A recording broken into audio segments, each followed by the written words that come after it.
All right, good evening, everyone. It is 5:31. Welcome to December's edition of All Access Belize. I'm your host, David Kafka, and with me is my favorite sidekick, Serena Hoffman. Hi, Yes. sweetie. Hi, how are you?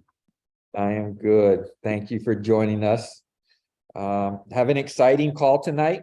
We're going to talk a little bit about kind of plans for All Access Belize for 23. And then hopefully take some of your questions that you may have. Before we kind of get started, again, I'm your host, David, and I am here to help you answer all your questions about Belize, no matter what it is. If it's moving here, living here, questions about property, and then a large section of my business, my other business, Caribbean Capital Group, is starting to do property asset management. So instead of buying property, or instead of, buying property in Belize yourself, you can come alongside us on projects that we are doing, and then you can own property through a syndication, which is a group investment.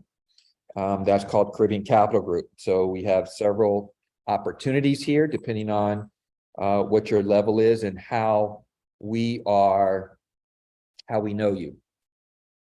So it's a alternative to the stock market. You know, the stock market kind of goes up and down. And so we kind of give you an option of the stock market and put it in real assets here in Belize. But your team here, myself and other partners that I have, depending on what project it is, we run the business and then we give you quarterly or yearly distributions depending on what it is. So it's passively investing, just like investing in a stock, except for you actually are investing in a real asset, not in a company, if you will. So that's a big part of what I do here. For example, we have the chocolate farm right now. So you can come alongside with us and purchase a unit of land. And it's roughly around 3/4 acre. But again, it's a unit, it's not an actual titled property.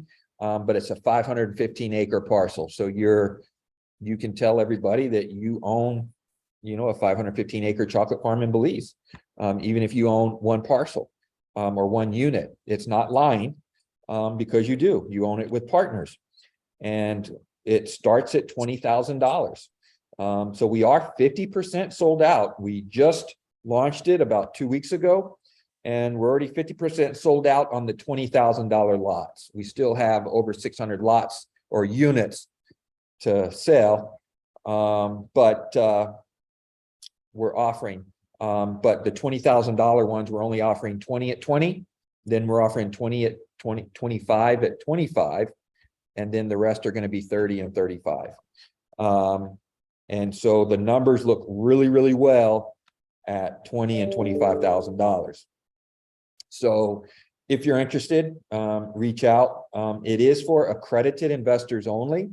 So Serena can give you my email address and we can send you the business plan. And then if you want to do a soft commit, you could do a soft commit. And then the legal documents from my securities lawyer in the States are almost done. We just did the final touches on it a couple days ago, and we're waiting to get those back, and then we can close. So you'll be giving the gift this Christmas of maybe a parcel or a unit in a chocolate farm. And in the chocolate farm, we are doing chocolate, of course. We're doing cacao. We're doing hardwood trees. We're doing lemongrass, cashew, vanilla. It's all kind of things we're doing to get that yield up. So we can give you, the investor, as much money as we can, and then we manage it for you. So you just get quarterly updates from me, and then a yearly distribution. based on the harvest as we do it. Also, we just closed on some equipment where we can do cacao butter, we can do cacao nibs, which is just a little bit higher up the food chain, right? You take the cacao nibs and actually make, and the cacao butter and make chocolate bars. So we don't want to do chocolate bars yet, but our goal, and we're already selling it. This is the third year of selling cacao. So we are selling it right now to a commodities broker, but our plan is to sell it to higher end chocolatiers that make fine chocolate. We're not interested in selling it to Hershey's or anything like that. So anyways, so that's what we're doing. And then of course we have Remax, which is the active investing part where we help you find property. So again, thank you for joining us tonight. Our plans for next year, and then, please ask questions. Go ahead and throw them up in the question and answer box. And I'm just going to talk until we start getting questions. And then Serena's going to ask me some questions and we'll kind of do a dialogue back and forth.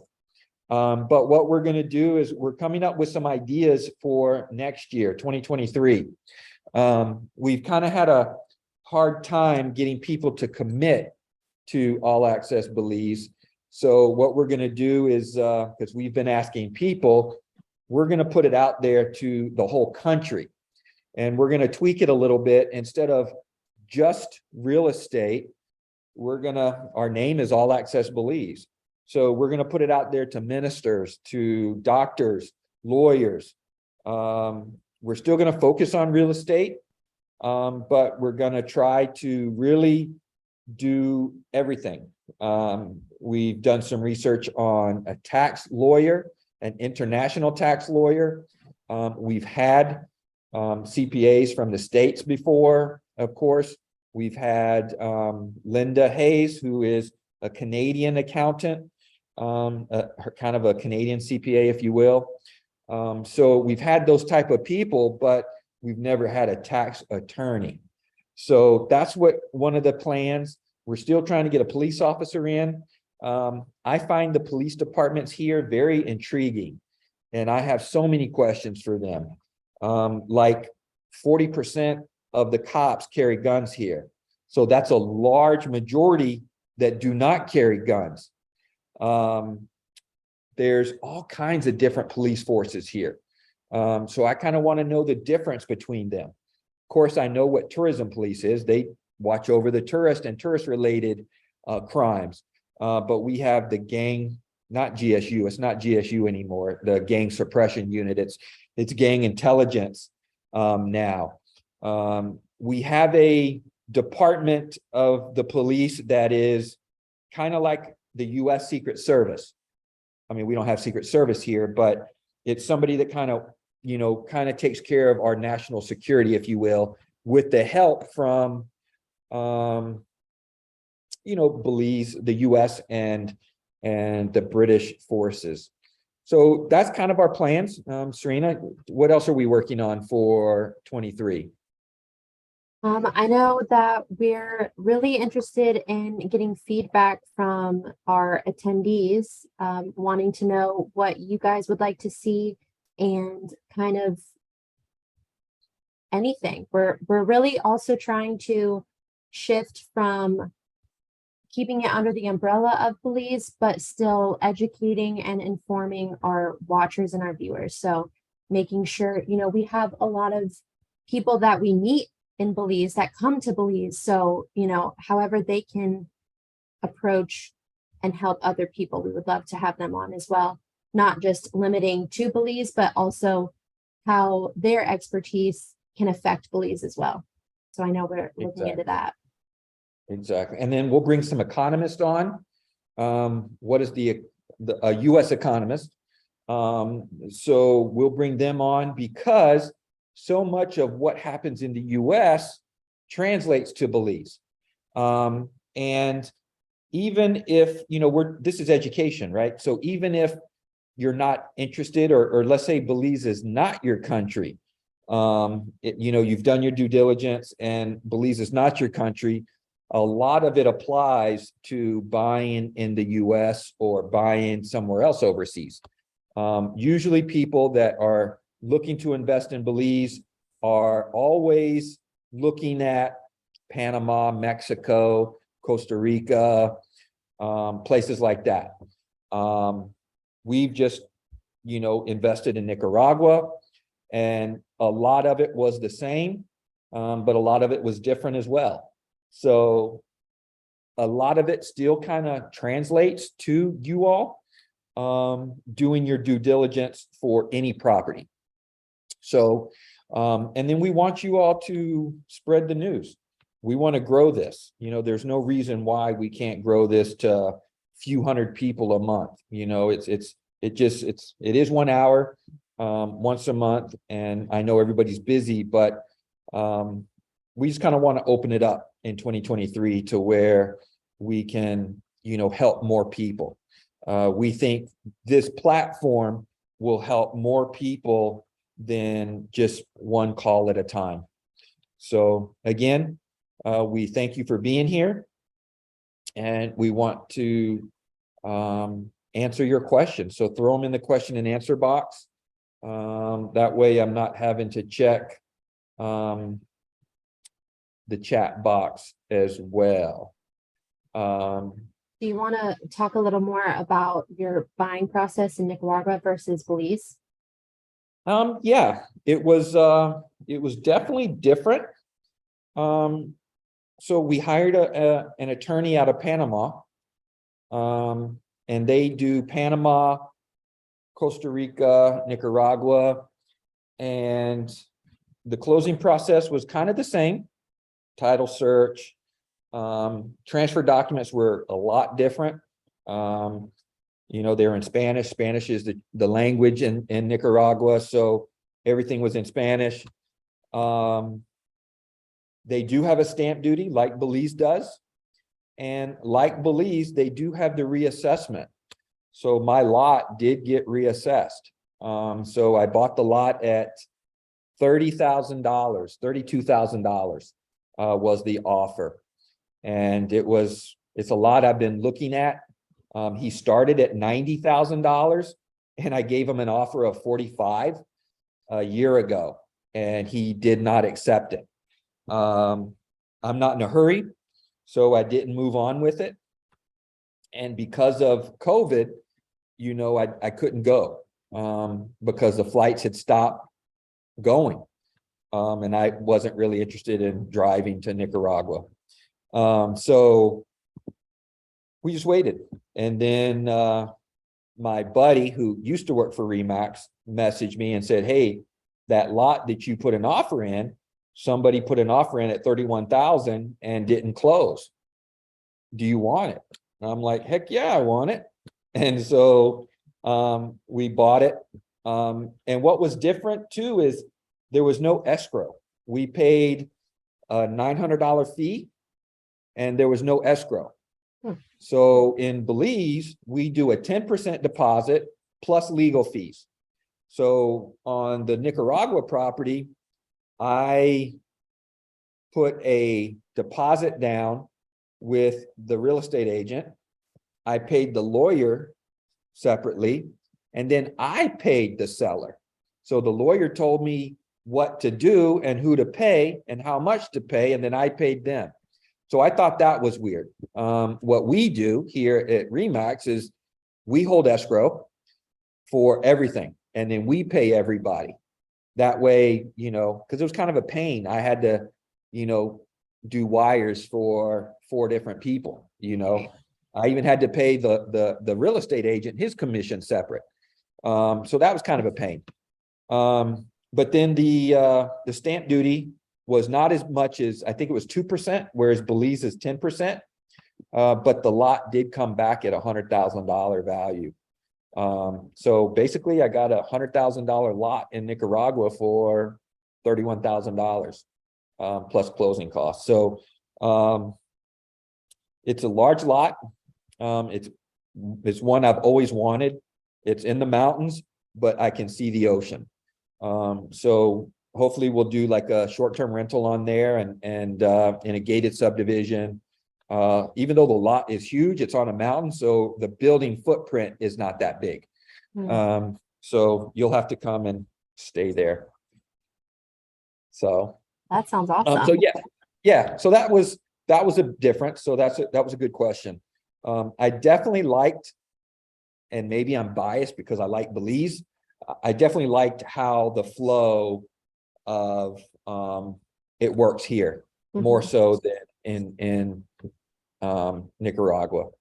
And then honestly, I'm a little concerned about the government in Nicaragua, with Ortega and all that, so I don't have a ton of money over there. But, again, I'm always preaching about diversification. I have a little bit of stock, a little bit of crypto.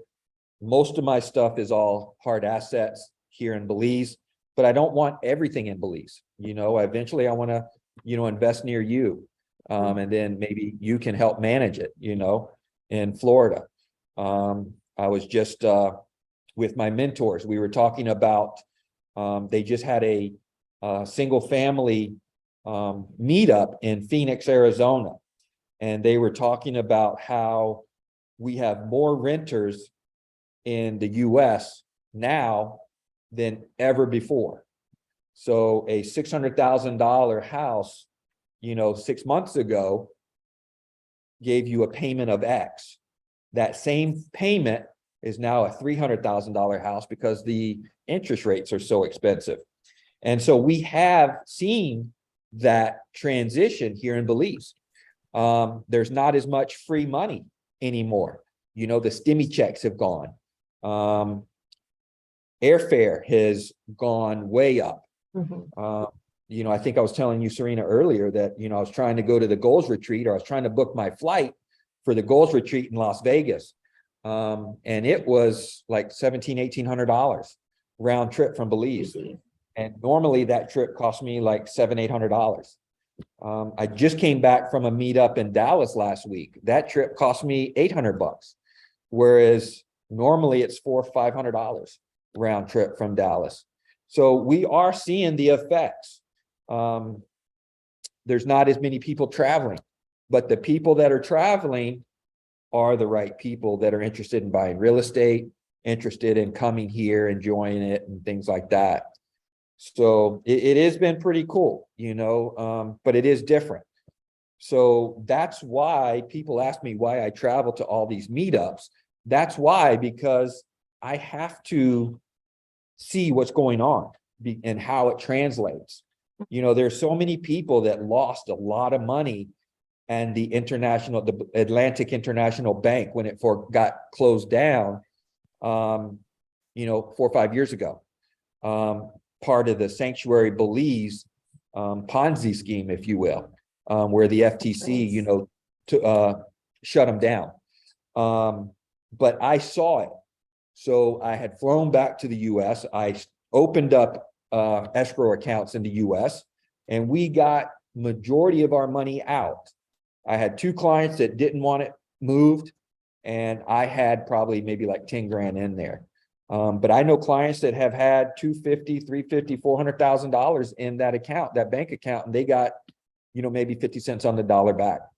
But that's why, I've been here so long, and that's why, we do so well, is because I pay attention.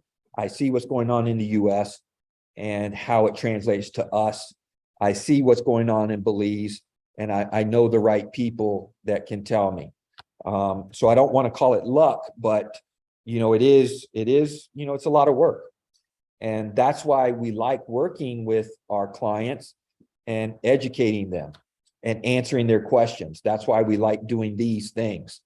And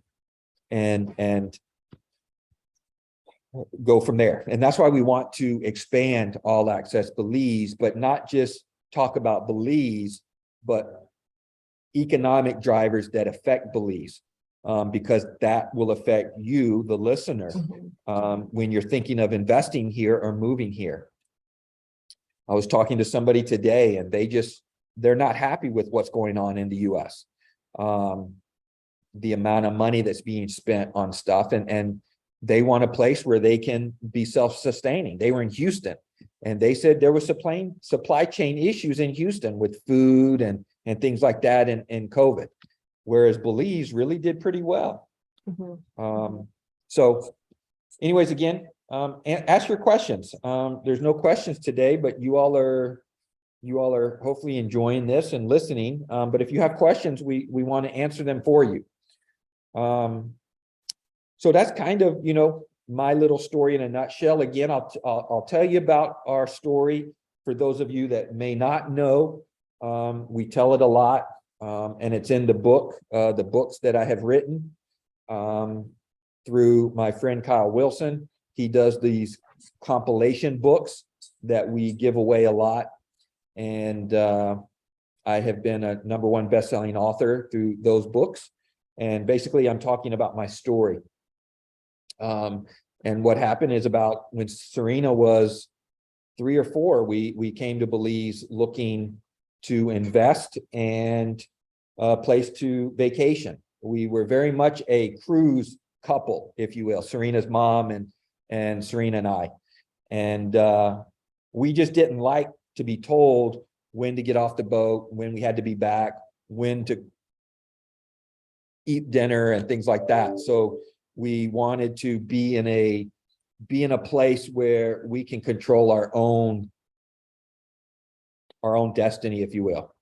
And I wanted to also look for a place for vacation. And I was just tired of all the money I was making going to taxes, and there was all kind of taxes: income tax, self-employment tax, employees, I had to pay people's employees, Social Security and all that.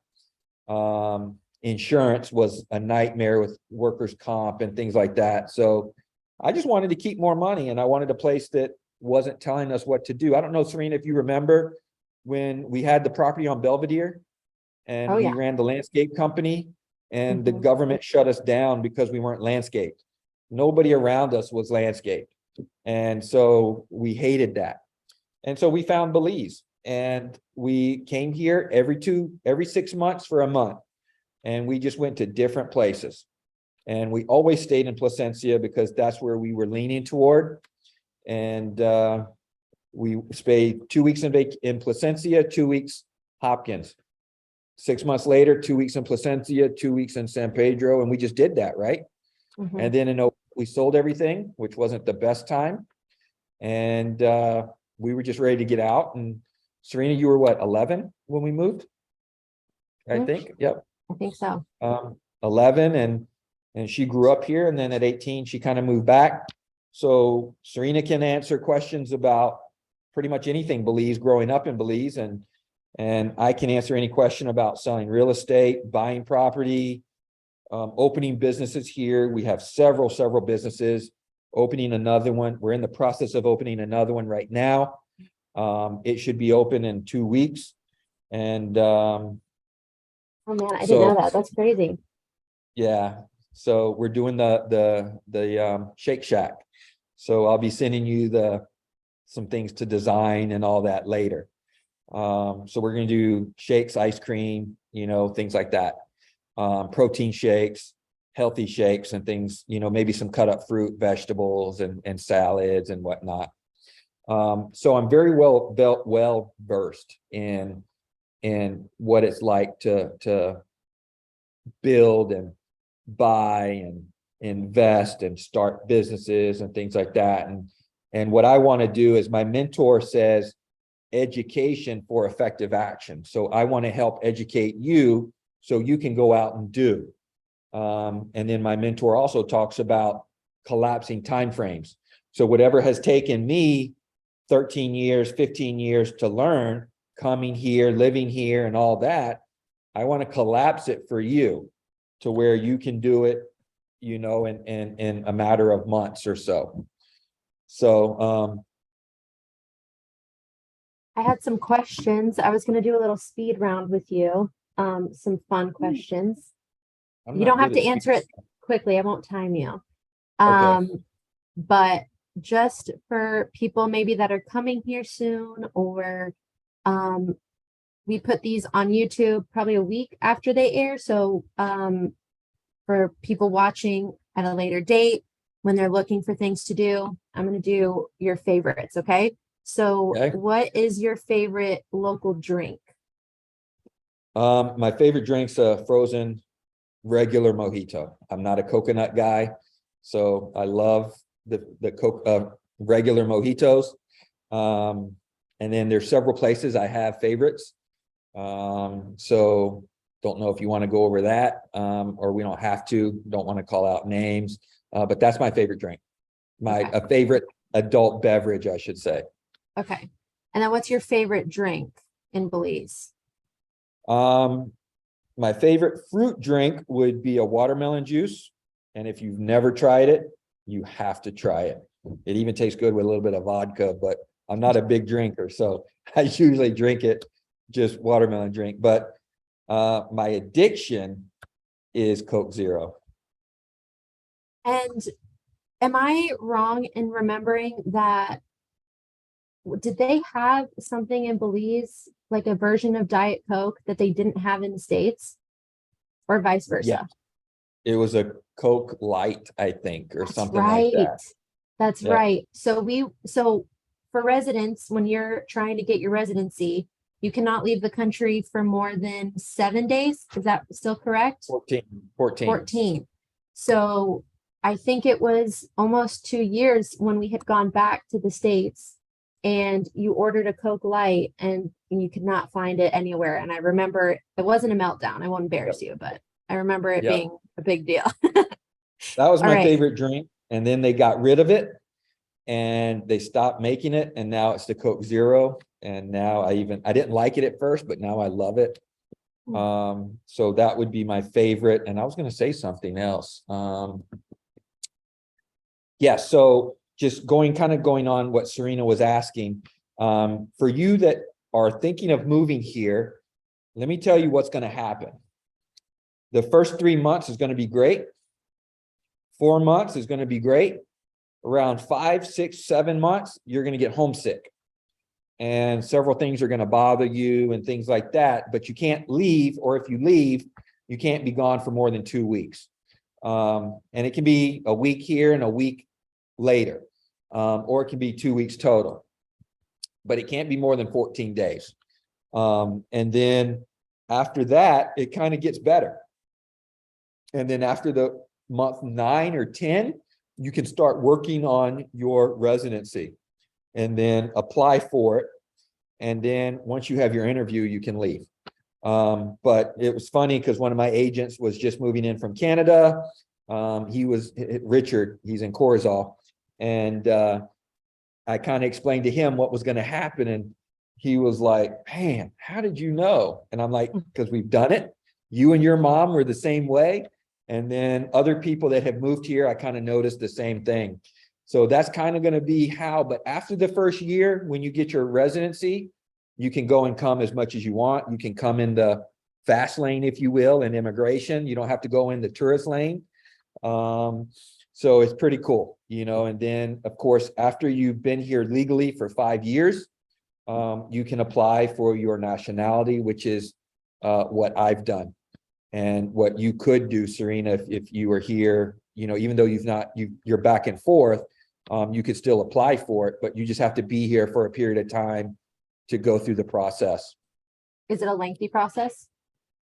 Not well, I mean, everything in Belize is lengthy. The process is not hard, but now I don't know if you all have seen it, but they shut down the passport office and they converted it to online passports. So basically everything is done online. You just go in for your interview and then you get a passport. So it collapsed the time frame a lot. But the nationalization process is just going through the vetting process. Once you have your interview, you're fine. You can leave and come and go and all that. But it'd just be kind of cool. I always like having a second passport, and I'm kind of working on, I wanted to work on the German passport because, your grandmother's German. And then I was looking at Israeli. But German being an EU passport would be great to have. And I think they have changed the laws now where you can have multiple citizenships. in Germany, but in Israeli, what I've investigated, you can. So even though, you know, your great grandparents were from Israel, we even though we're eligible for it, I believe, we'd have to give up our citizenship in the US, I think. And then when you get your nationality, do you have to like take a test on how well you know Belize, or you don't have to do that? No, no, no, there is a ceremony. And ceremony lasts about maybe 45 minutes, depending on how many people are there. And then you get your nationality paper. And then you take that paper and you file for your passport. And then, of course, I was dumb and I couldn't wait. So we did it the next day. And then I didn't want to wait 2 weeks to get my passport. So I paid quadruple the price to get it in 24 hours. And so we had our Belize passport in 24 hours. So that's kind of cool. So when I go to the US, I travel with my US passport, but when we go to Mexico or pretty much anywhere else, I use my Belize passport. And is there benefits to doing that? Not really, just, you know, some people don't like Americans. And so even though I look gringo, I don't have to be, you know. So. That's fair. Okay, and then another question I had was, what is your favorite tourism spot that maybe isn't the most well known? I'd have to say the zoo. We went to the zoo probably on our first trip. Yeah. And I think I have pictures of me playing with Junior, the Jaguar, when he was a little puppy. And I was petting him, and the zoo is like no other zoo in the world. You're not supposed to pet them, I will say that. Yeah, let's add the And I disclaimer. advise you not to do that, but if you know me and Serena, we love animals, so I'm gonna do whatever I can to pet anything I can. And he came to the fence and I was petting him. He was playing with my shoe. And then just to watch him grow and whatnot. And then I believe he passed away already. And then Lucky Boy was the Jaguar that was rescued in PG. Never got to, well, I got to high five him. And I have pictures of that because he was We were trained to in do the that. I was in the cage. in the cage, yeah. Yeah. But they wouldn't let me get close to him without them being there. And so I wasn't able to pet them, but the otters, and there's so many animals I've petted up there. So that's probably my favorite zoo I've ever been to. Probably my most favorite zoo moment was seeing the pandas in San Diego, in the San Diego Zoo. And that was always my favorite zoo. But for me personally, the Belize Zoo is by far the best. And you get so close to them without, you know, that's not something like even the lions in any zoo, it's like so far. Exactly. And then, but I did want to clarify though, that if anyone is going soon, I think it's closed right now because of the hurricane.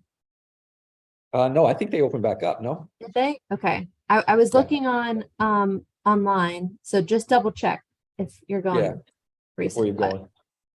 going. And then what's the like your favorite part of Belize that you own property in, do you say? That's a hard one.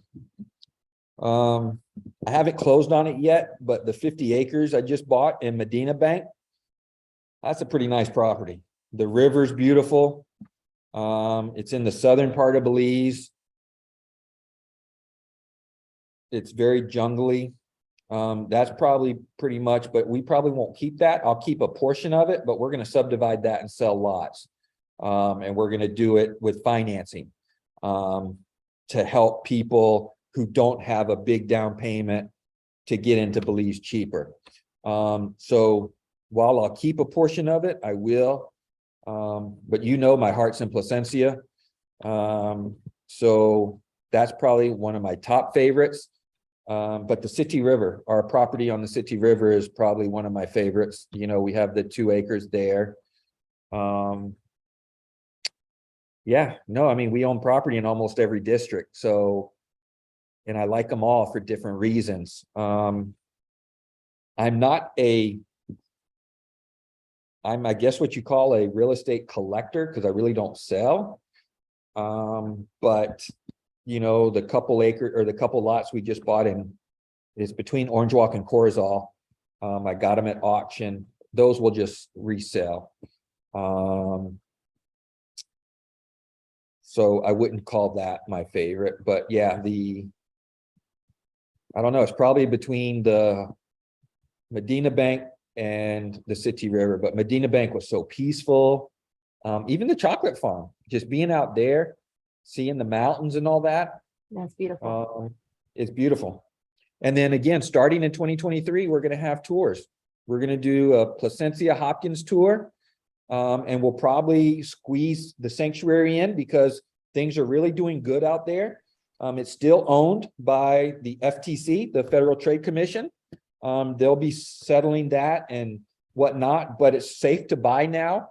Not the properties that are part of the umbrella of the Ponzi scheme, but people that own houses there. I mean, we have a house in there for sale for close to $5 million. It's on 2 lots on the water, elevator. I mean, this house has an ice machine, a urinal, a It's so water nice. fountain. I mean, not a water fountain, but a water, where you just push the button and drink water out of it. Yeah, water fountain, Spencer? a water dispenser. Yeah. And it's like, I mean, this house has everything, like couple kitchens, couple playrooms. I mean, it's just ridiculous. A mother-in-law house. And they all own the property. They have the title. So, we'll probably squeeze that in and then we'll do, depending on what people want, they'll have their option of a inland excursion or a water excursion. And then we're going to do the chocolate tours. So where we do, we go out to the chocolate farm and show people how to make chocolate, show them the farm, how we dry it, how we, ferment it, and all that. So that's coming up in 2023 as well. Man, we don't have no questions tonight. Did we answer them all in the last few years? I'm so thinking. No questions at all, guys. All right, Serena, you have more questions, or if not, we'll end early then if nobody has questions. I can think of a couple. Okay. So do you have a favorite place to eat in Cayo? Favorite place to eat in Cayo would probably be, what's it called? Hannah's? Good question. They actually have a meat shop there as well. I don't get to Cayo that much, but when I'm there, yep, it's Hannah's. Ko-Ox Hannah is the actual name. KO-OX-HANNAH, which means let's go eat. And it's right there on Burns Avenue. And that's probably one of my favorite places to eat. Food's great. It's local. They grow their own meat.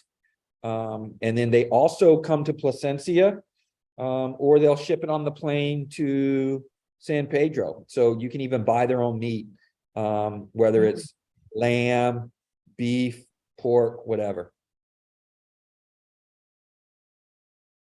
And then what about Hopkins? Ooh, my favorite place to eat in Hopkins.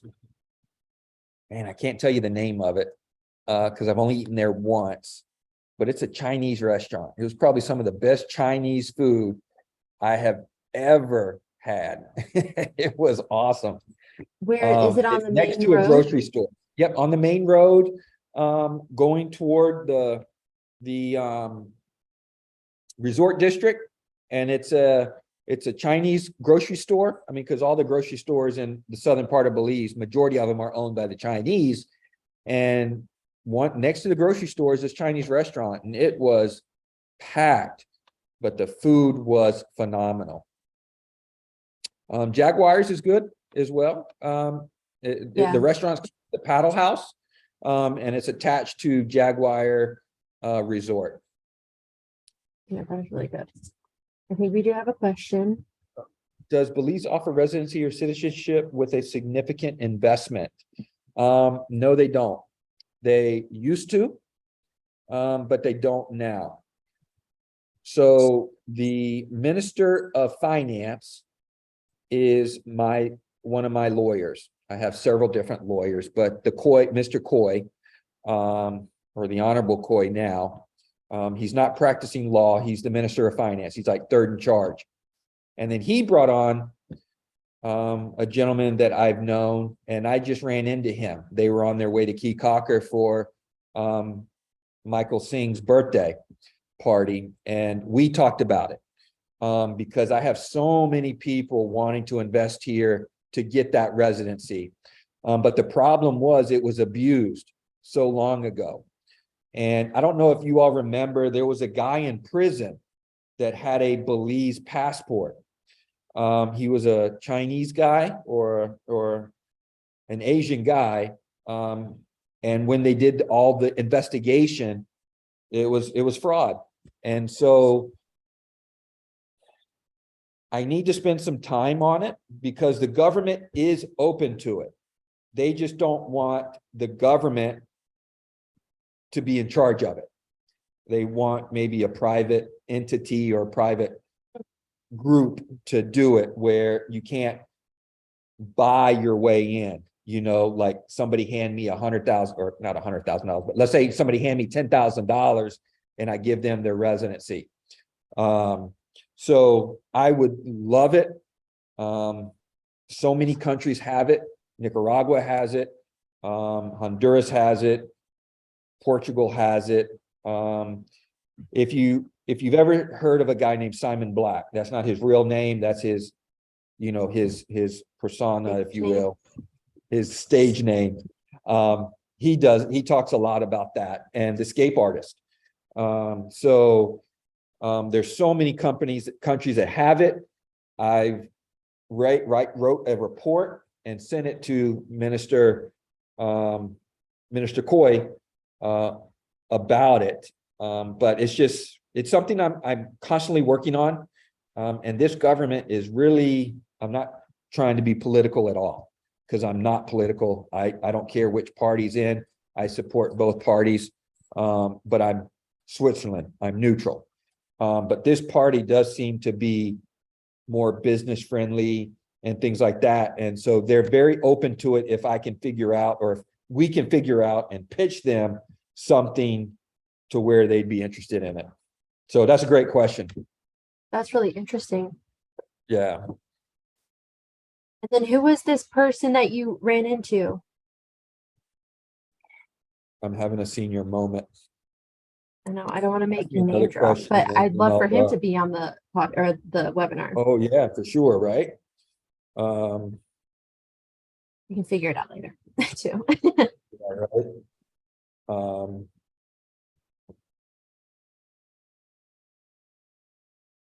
I'll have to figure it out. Okay. I have it written down. And then he used to be the general manager at Laura Bea. And I'm just totally drawing a blank. I mean, because I remembered his name when I saw him. Because I hadn't seen him. He had actually moved back to the States. But when Chris Coy got elected as the Minister of Finance, he brought him over. So again, they're definitely interested in it. They just want to not have it be political and government related. So yeah, so what else? What's your favorite part of Belize? Oof. That's a good question. I think I will never know happiness and peace like I do on the back of a horse right outside of Placencia. And I'm drawing a blank on the farm's name. You know what I'm talking about? Nature's Trail or not Nature's Trail? My goodness. We are terrible with names today.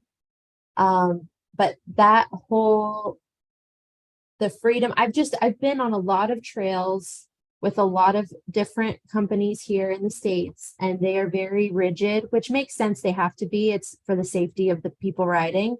But I love that the tour guides ask you honestly, like, do you have experience? And if you do, they will let you just gallop in orange Outback trails. fields. Yes. Outback trails. At outback trails. And it is just, and then they let the horses go in the stream, and I took my husband there. It's amazing. It is. I think that's is probably my beautiful. favorite part. It's so beautiful. Their land that they have is so great. I think that's my favorite. And that's kind of a tourist thing too, right? So I think it's my favorite is. part. And like you said, touching on it, Belize is not a sue happy country. It's very hard to bring suit to somebody and cost money because you have to pay for both parties. Because if you lose, you're paying for both parties. So you have to put those bonds up. But because of that, people aren't suing for spilling a cup of coffee on themselves. You can do whatever you want. Like me, I'm not comfortable with horses. So they let me ride the horse very slow. But for you, they let you gallop and trot and do all the stuff you did, Now, I will say though, I remember your horse was in competition with my horse. And so when I started galloping, your horse was trying to get, and I remember looking back and seeing you just hold the reins so tight. I think that was also a core memory for me as well. Yeah. Even though that was a little mean, but no, I love that. And I think I talked about this the last time I was on, is just the simplicity of life there. And it's not a rat race when you're there. And my husband and I, we get up early, not anymore, but fairly early. And when we were there, we got up at like 6. Nothing's open. You can't get a coffee for the life of you. Like, you have to wait until everyone's awake and everyone's up, and it's very just mellow and relaxed, and it kind of puts your like all your stress hormones, and they can just kind of relax when you're there. So It I'm takes a while due though, for right? a trip. It takes time, right? It does. You're unlearning habits, and by the time I come back, I'm wound up again, and I'm due for another trip, because it's the States keeps you very, in my opinion, right? I just feel like it keeps you really stressed and on that wheel. And when you're in Belize, it's so nice. So I think It's funny watching people from Los Angeles or New York come to Belize. They're just like, it takes them 2-3 days just to calm down. That or a joint, but I don't know if they smoke or not. That's fair. That's fair. So my goodness. So we had one question tonight. I think that's a record, but we were able to come into some content. This was fun. You have any other questions, Serena? What other questions you have for me? Or I know you kind of touched on it. This is going back to like 2008, and how you keep yourself educated too in the States and what's going on. I don't know if you've brought this up in a past episode, but can you talk a little bit about why Belize was so good in 2008? yeah, so those of you that may know or may not know, the Caribbean was down in 2008 about 28-35%, something like that in that area. Whereas Belize was down less than 2%, less than 3%. I believe the reason for that is everything is paid in cash, so there's no foreclosures, if you will. I mean, there are foreclosures if you go to a bank and finance something and you stop making payments, but there's no foreclosures. I'm not saying there was no distress in 2008, 9, 10. There was some because of people's circumstances in, let's say, the US. They lost their job. And the only thing they had left was their piece of property in Belize. So we would sell that at a discount just to sell it quickly to get them some money so they can live for a year or two until they get back on their feet. So that's one of the reasons. The other reason is when there's a crisis, there's a downturn, if you will, the money just switches hands. It goes from one person to the next. You know, when people in 2009 and 10, there's people that would not touch real estate whatsoever. And people like Ken McElroy bought $300 million worth of property in that time. And now that $300 million worth of property is, you know, $1 billion, you know, so there was definitely times to buy, you know, then. And so there was really no stress. So there's always people going to have money. But instead of going to Bali or Turks and Caicos or something like that, they wanted to go to maybe a 2-hour flight, right? So like when I went to Dallas last week, I left at 3:00. I was in Dallas 2 hours later, you know, direct flight. I didn't stop nowhere. And that's just easy, right? So I think that's some of the reasons why. The close proximity to North America, people in the States, there's always going to be people in the States with money, right? It's just a matter of who. Do you think, And sorry, go ahead. No, go ahead. do you think, knowing and seeing what's happening now in the States, do you think, so how Ken McElroy bought 300 million, do you think right now is a good time to come into real estate? All the groups I belong to, there are people who are still buying property. And we really don't have enough time to go over some of the issues and problems that we're going to be facing. But there is going to be an opportunity, yes. There will be an opportunity in the coming years and months. But even though the interest rates are going sky high, there's people that are offering seller financing. But right now, there's still a disconnect. So a person 6 months ago, their house was worth $1 million. It's not worth $1 million no more because of the interest rates going up. It's worth, you know, 900,000. A apartment building that was worth $40 million 6 months ago is not worth $40 million right now, because to make the numbers work, it has to be 30 million, you know, so, but the sellers are still thinking it's still at that time period, COVID, right? that peak. Yep. Yeah. Yep. So that will translate to Belize, and I'm already seeing it. So it's just, we're still busy. We're not quite as busy, but we are still busy, but the prices are starting to stabilize. You know, they were just going. But I'm also saying that it is still going up for certain properties. Like if you're looking at a beach lot in Maya Beach, you're going to pay for it because there aren't that many. Right. A year ago, 2 years ago, you could have bought a canal lot in Maya Beach for 50 grand.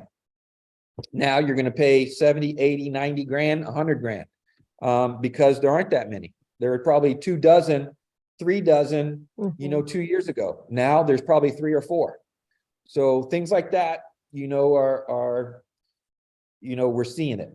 So those prices are kind of going to go up a little bit. So Dave is asking, let me see, what's the process to purchase a standalone rental property, 1 to 2 units? You say they are all cash sales. Are there owner finance deals to be had?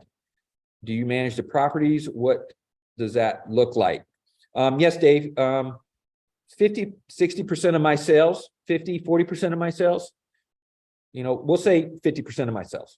And when I say mine, I'm saying my company, Remax First Choice Belize, are all seller financed. I do a ton of seller financing.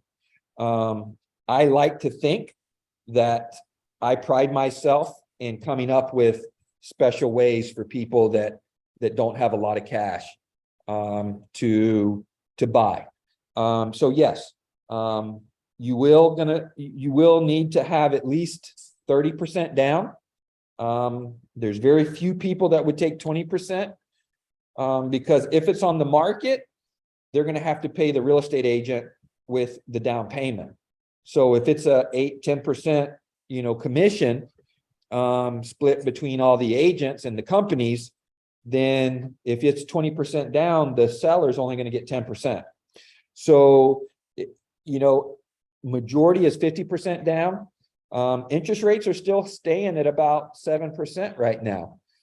Even though inflation is, depending on who you listen to, if you look at the CPI, they're saying what, 9% when 8% when it's really probably 14-15%, because of the way they kind of do housing, what it really is. So yes, you can do seller financing. I actually have people in the US that can help pull equity out. But a lot of people aren't pulling equity out because of the interest rates. But you can use a self-directed IRA. So we can definitely take that offline if you want. We did do a show on self-directed IRAs, and we had a self-directed custodian IRA come on, and there are ways to do it. Sorry, I was reading Russell's question, but there are ways to do your self-directed IRA without penalties, right? Because you're not pulling the money out. You're actually just moving it from a directed, where it's in the stock market, to self-directed, where you tell the custodian what you want to buy.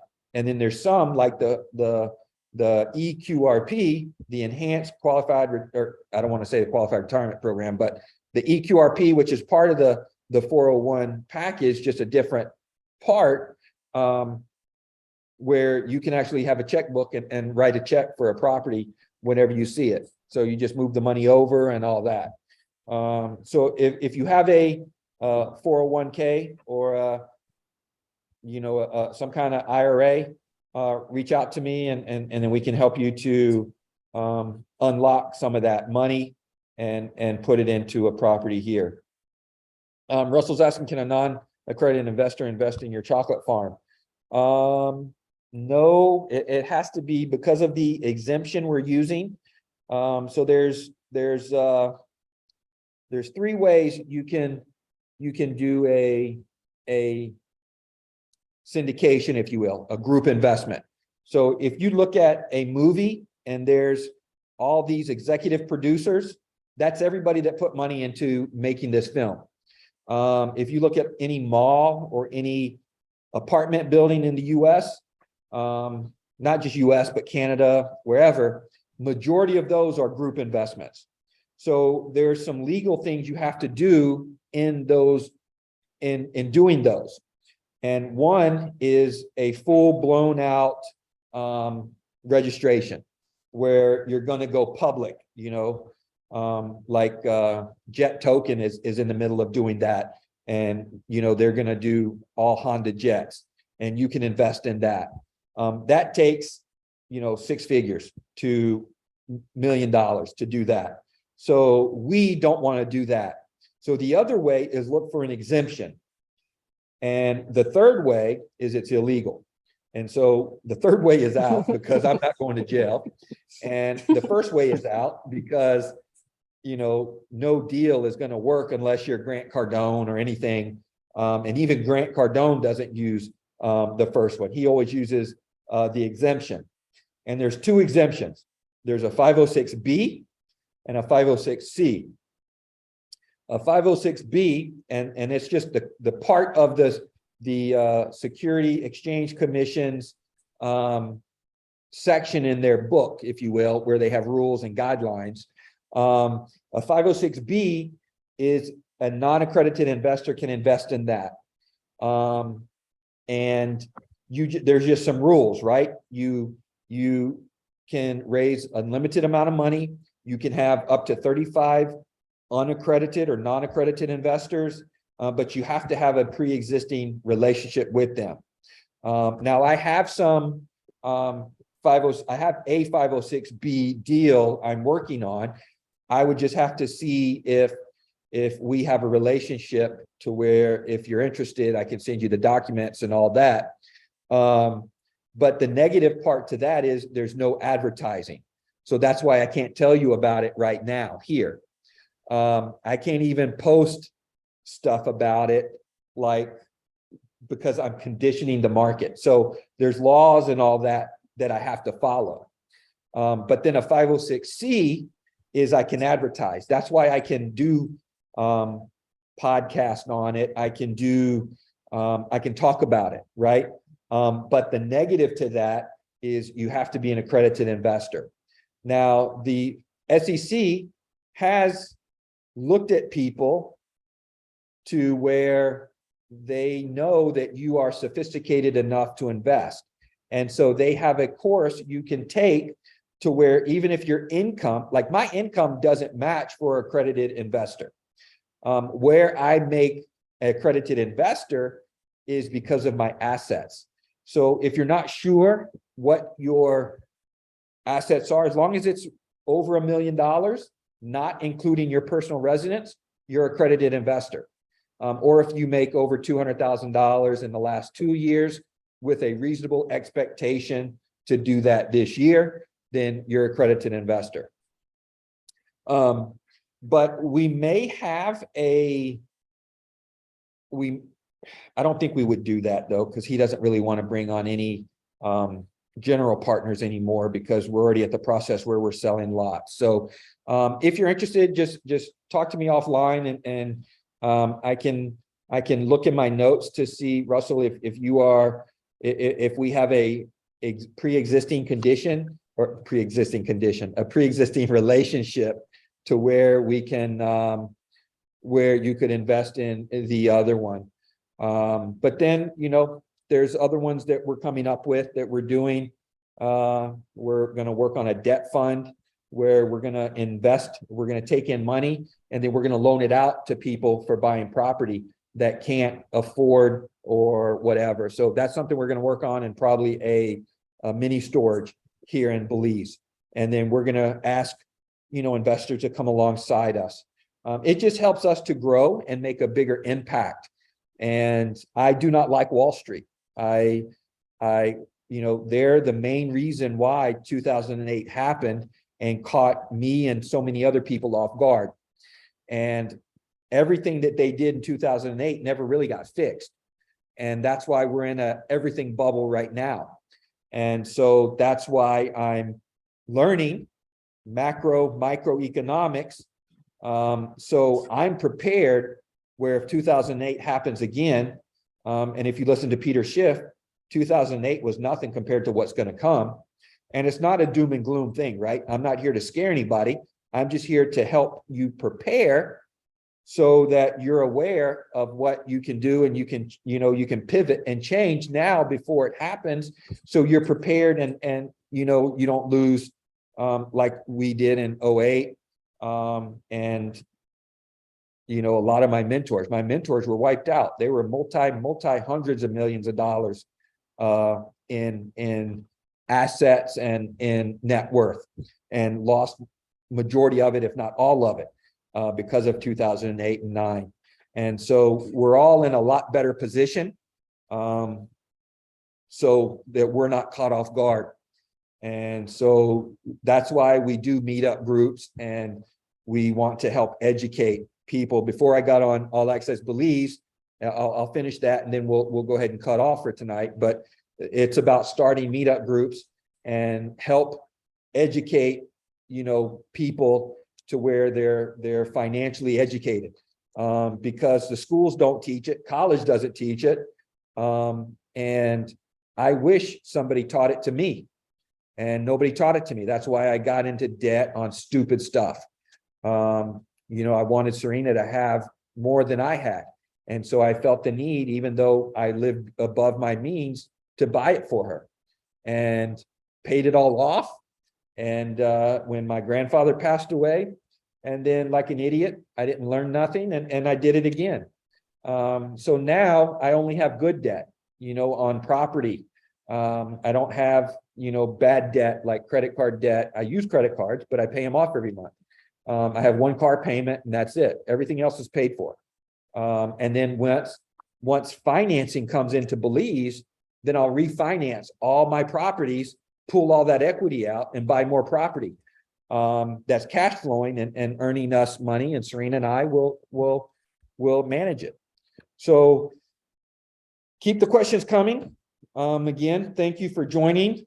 I hope you weren't bored. I enjoyed this one. I always like talking and spending an hour with my daughter. And I like talking about, you know, the economics and things like that and how it affects Belize and whatnot. So next All Access Belize, Serena, is January 5th. January Same time. 5th. Okay. Same time. We might change the time a little bit. I'm thinking it might be a little early for people in the West Coast, because it's what, 6:30 here. So we don't want to be too late on the East Coast, but we don't want it too late on the East Coast, but too early on the West Coast.